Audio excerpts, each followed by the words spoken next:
விளையாட்டு பிரியர்களுக்கு அன்பு வணக்கம். இந்திய மற்றும் நியூசிலாந்து அணிகளுக்கு இடையிலான இரண்டாவது டுவெண்டி போட்டி, விறுவிறுப்பான டுவெண்டி போட்டி நிறைவுக்கு வந்திருக்கிறது. இந்த ஆட்டத்தில் இந்திய அணி ஒரு அபாரமான வெற்றியை பதிவு செய்திருக்கிறது. டெஸ்ட் தொடரை 2014 இவர்கள் இழந்தார்கள் 3-0 என்று நியூசிலாந்துக்கு எதிராக. இப்போது 2016 ஆண்டிலே 37 ஆண்டுகளுக்கு பின்னர் ஒருநாள் தொடரை நியூசிலாந்துக்கு எதிராக இந்தியா இழந்தது. ஆனால் டுவெண்டி தொடரை நாங்கள் இழக்கின்ற அளவிற்கு அவ்வளவு விட்டுத்தர மாட்டோம் என்கின்ற அளவில் ஆடிக்கொண்டிருக்கிறார். உலகக்கிண்ணம் நெருங்கி வருகின்ற நிலையில் இந்தியாவினுடைய இந்த அதிரடி சரவடியான ஆட்டம் ரசிகர்களுக்கு மிகப்பெரிய அளவிலே விருந்து படைத்திருக்கிறது என்று சொல்லலாம். 209 என்கின்ற ஒரு இமாலய இலக்கு. இந்த இலக்கை 7 விக்கெட்டுகளால் வெல்கிறார்கள். 28 பந்துகள் மீதம் இருக்க போட்டியிலே வெற்றி பெறப்படுகிறது என்றால் இந்தியாவின் எப்படி கடப்பாறை பேட்டிங் லைன் அப் இருக்கிறது என்பது உலகுக்கு பறைசாற்றப்பட்டிருக்கிறது என்று சொல்லப்படுகிறது. இது ஒரு உலக சாதனை. டுவெண்டி கிரிக்கெட்டிலே 200க்கும் அதிகமான ஒரு ஓட்ட எண்ணிக்கையை இவ்வாறு அதிக பந்துகள் விரைவாக சேசிங் செய்திருக்கின்ற ஒரு சாதனையை இந்தியா படைத்திருக்கிறது. ஏற்கனவே 206 ஓட்டங்களை நியூசிலாந்துக்கு எதிராக பாகிஸ்தான் அணி இவ்வாறு சேசிங் செய்திருந்தது என்பதும் சுட்டி காட்டக்கூடிய ஒரு விஷயமாக இருக்கிறது. அப்படி இருக்க அந்த சாதனையை இப்போது இந்தியா 228 பந்துகள் மீதம் இருக்க சேசிங் செய்து ஒரு உலக சாதனையை படைத்திருக்கிறது என்பதும் ஞாபகப்படுத்தத்தக்கது. இதிலே பல பாசிட்டிவான விஷயங்கள் இந்தியாவிற்கு கிடைத்திருக்கின்றன. அந்த விஷயங்களை நாங்கள் பார்ப்போமாக இருந்தால், சூரியகுமார் யாதவ் கிட்டத்தட்ட 23 இன்னிங்ஸ்கள் என்று அவர்கள் ட்ரோல் செய்து கொண்டே இருந்தார்கள். கேப்டன் இன்னிங்ஸ் எப்போது வரும் என்று. இன்று அவர் பெரிதாக செலிப்ரேட் செய்யவில்லை. ஒரு மேட்ச் வினிங் இன்னிங்ஸ் ஒன்றை ஆடி காட்டியிருந்தார். நாட் அவுட்டோடு ஆடுகளம் விட்டு அகன்றிருந்தார். அரைச்சதம் அடித்திருந்தார். இவை எல்லாவற்றையும் விட இந்தியா 209 என்கின்ற இலக்கோடு ஆடுகின்ற போது 6 ஓட்டங்களுக்கு 2 விக்கெட்டுகளை இழந்தது.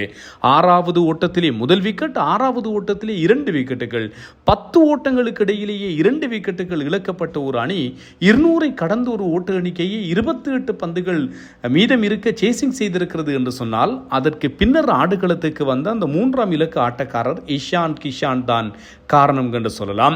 இஷான் கிஷான் திலக் வர்மாவினுடைய இடத்திலே விளையாடுகிறார். ஆனால் திலக் வர்மா இந்தளவு தூரம் இஷான் கிஷான் போன்று அட்டாக்கிங் கிரிக்கெட் ஆட மாட்டார். அவர் ஒரு விராட் கோலியினுடைய ஸ்டைலிலே எப்போது ஆட வேண்டும், எப்படி ஆட வேண்டும் என்று அளந்து தெரிந்து ஆடுகின்ற ஒரு ஆட்டக்காரர் திலக் வர்மா இந்திய கிரிக்கெட்டுக்கு தேவையானவர் தான். ஆனால் இந்த இஷான் கிஷான் எப்படிப்பட்டவர் என்றால், கிட்டத்தட்ட அபிஷேக் சர்மா போன்று அடித்து ஆட வெளிக்கிட்டால் அவரை யாரும் கட்டுப்படுத்திவிட முடியாத ஒரு நிலைமை இருக்கிறது. சில வழிகளில் அபிஷேக் சர்மா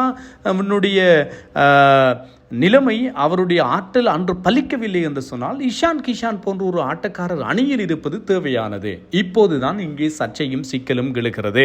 சஞ்சு சாம்சன் கடந்த 10 இன்னிங்ஸ்களை நாங்கள் எடுத்துக்கொண்டால் சஞ்சு சாம்சனுக்கு அவ்வளவு பிரதான ஸ்கோர் வரவில்லை. இஷான் கிஷானும் ஒரு விக்கெட் கீப்பர், இஷான் கிஷானும் ஒரு ஓப்பனிங் பேட்டர். ஆகவே சஞ்சு சாம்சன் தன்னுடைய இடத்தை சரியாக கெட்டியாக பிடித்துக் கொள்ள வேண்டுமாக இருந்தால் அடுத்து வரப்போகின்ற 3 இன்னிங்ஸ்களில் சரியான ஒரு இன்னிங்ஸை ஆட வேண்டும், நல்ல ஒரு ஆட்டத்தை காண்பிக்க வேண்டும். இல்லாவிட்டால் உலக கிண்ணத்தில் சஞ்சு சாம்சன் இஷான் கிஷானிடம் ஆரம்ப துடுப்பாட்ட வீரருக்கான இடத்தை இழப்பதற்குரிய வாய்ப்பு வருவதற்கான அபாய மணி எச்சரிக்கை இன்றைய நாளிலே அடிக்கப்பட்டிருக்கிறது. திலக் வர்மா அணிக்குள்ளே வருகிறாராக இருந்தால் திலக் வர்மாவிற்கு அந்த 3ஆம் இடம் சென்றுவிடும். திலக் வர்மா அணிக்குள்ளே வரவில்லை என்று சொன்னால் ஆரம்ப துடுப்பாட்டத்துக்கு இஷான் கிஷான் போக அங்கே சூரியகுமார் யாதவ் வருமாறாக இருந்தால் மிடில் ஆர்டர் என்பது இன்னும் பலப்படுகின்ற ஒரு நிலைமை சூரியகுமார் யாதவையும் அணிக்குள்ளே கொண்டு வருகின்ற போது வரும் என்பதும் ஞாபகப்படுத்தத்தக்கது. மிக ஒரு பலமான ஒரு பேட்டிங் லைனப் ஒன்று உருவாக்குவதற்குரிய ஒரு வாய்ப்பு இருக்கிறது. 2 கேள்விகள் இருந்தன. அந்த கேள்விகள் இப்போதைய நிலையில் நிரப்பப்பட்டிருக்கின்றன. அது சுப்மான் கில் ஆரம்ப வீரருக்கான இடத்தை விட்டு அவரை ட்ராப் செய்த போது பாருங்கள், அணி எவ்வளவு ஒரு பேலன்ஸான ஒரு அணியாக வந்து சேர்ந்திருக்கிறது என்று சிவம் துபே மீது பல கேள்விகள் கேட்கப்பட்டன. ஆனால் சிவம் துபே கிடைக்கின்ற போது எல்லாம், பந்து கையில் கிடைக்கின்ற போது எப்போதாவது விக்கெட்டுகளையும் வீழ்த்தி விடுகிறார். இன்றும் ஒரு நல்ல ஒரு மேட்ச் வின்னிங் இன்னிங்ஸ் ஒன்றை ஆடியிருந்தார். ஈஷோதி, அதே போன்று சாண்டர் போன்றவர்கள் மிடில் ஓவர்களிலே பந்து வீச வருவார்கள் என்று சொல்லி மிக நல்ல ஒரு டாக்டிக்காக இன்று இந்த சிவம் துபையை ஆடுகளத்துக்கு அனுப்பியிருந்தார்கள்.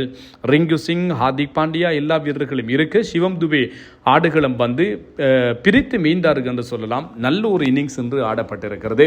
இது எவ்வாறாயினும் இந்தியாவிற்கு பல பாசிட்டிவான விஷயங்கள் வந்திருக்கின்றன. நியூசிலாந்து அணி ஆடியது மிக நல்ல ஆட்டம் என்று சொல்லலாம். 129 ஓட்டங்களுக்கு நியூசிலாந்து அணி 5 விக்கெட்டுகளை இழந்திருந்தாலும் அவர்களும் ஆனாலும் கூட மிச்சல் சாண்டர் மிகச்சிறப்பாக அவர்களுக்கு துடுப்பாட்டத்திலே துணை புரிய நல்ல ஒரு ஓட்டு எண்ணிக்கையை பெற்றுக் கொண்டார்கள். 208 ஓட்டங்கள் 6 விக்கெட்டுகளை இழந்து நியூசிலாந்து தங்களுடைய துடுப்பாட்டத்திலே குவித்திருந்தது. நியூசிலாந்தினுடைய துடுப்பாட்டத்தை நாங்கள் பார்ப்போமாக இருந்தால் 19 ஓட்டங்களில் Devon Conway, Tim Seifert wicket காப்பாளர் 24, ரச்சின் ரவீந்திர 4 சிக்ஸர்களோடு 44, கிளென் பிலிப்ஸ் 19, டேரல் மிச்சல் ஒருநாள் போட்டிகளிலே அவருடைய வேலை இங்கு ஈடுபடவில்லை. 2 போட்டிகளிலும் சிவம் துபேயிடம் சிக்கியிருக்கிறார். இவர் 18 ஓட்டங்கள், மார்க் சாப்மேன் 10 ஓட்டங்கள், மிச்சல் சாண்டர் ஆட்டமிழக்காத 27 பந்துகளில் 47 ஓட்டங்கள், 208 பெறப்பட்டது. ஹர்ஷ்தீப் சிங் 53 ஓட்டங்கள், விக்கெட்டுகள் கிடைக்கவில்லை. ஹார்திக் பாண்டியா 25க்கு 1, ஹர்ஷித் ராணா முதலாவது ஓவரை மேடின் விக்கெட்டாக பெற்றுக்கொண்டார் 25க்கு 1, வருண் சக்கரவர்த்தி 35க்கு 1, குல்தீப் ஜாதவ் 35க்கு 2, அபிஷேக் சர்மாவும் பந்து வீசினார். சிவம் துபே ஒரு ஓவருக்கு 7 ஓட்டங்களுக்கு 1 விக்கெட். இன்று சர்வதேச கிரிக்கெட்டிலே 10வது ஆண்டை கொண்டாடி கொண்டிருக்கிறார் ஜஸ்பிரீத் பும்ரா. சர்வதேச கிரிக்கெட்டிலே அறிமுகமாகி இன்று அவருக்கு வாய்ப்பு கிடைக்கவில்லை, அவருக்கு ஓய்வு கொடுத்திருந்தார்கள். இதே நேரத்தில் இந்தியா இன்று தங்களுடைய சொந்த மண்ணிலே 100வது T20 போட்டியை விளையாடி இருக்கிறது. இந்தியாவிற்கு சஞ்சு சாம்சன் 6, அபிஷேக் சர்மா கோல்டன் டக், இஷான் கிஷான் 32 பந்துகளில் 4 பவுண்டரி 4 சிக்ஸர்கள் 11 பவுண்டரிகளோடு 76 ஓட்டங்கள். சூரியகுமார் ஜாதவ் ஆட்டமிழக்காது 4 சிக்ஸர்கள் 9 பவுண்டரிகளோடு 37 பந்துகளில் 82. சிக்ஸர் துபே, சிவம் துபே 3 சிக்ஸர்களோடு 18 பந்துகளில் 36 ஓட்டங்களை பெற்றுக் கொடுத்தார்கள். 28 பந்துகள் மீதமிருக்கு இந்தியா வென்றிருக்கிறது. தொடர் 2-0 என்கின்ற நிலையில் முன்னிலையில் இருக்கிறார்கள். இந்த 3 ஆட்டங்கள் இருக்கின்றன. ஆட்ட நாயகன் விருது இஷான் கிஷானுக்கு கிடைத்தது. நான் தில்லையம்பலம் தரணிதரன். மறக்காமல் எங்கள் காணொளிகளை பாருங்கள், பகிருங்கள், நண்பர்களோடும் பகிர்ந்து கொள்ளுங்கள். உங்களுடைய ஆக்கப்பூர்வமான கருத்துக்களை பகிருங்கள் என்று கூறி விடைபெறுகின்றேன்.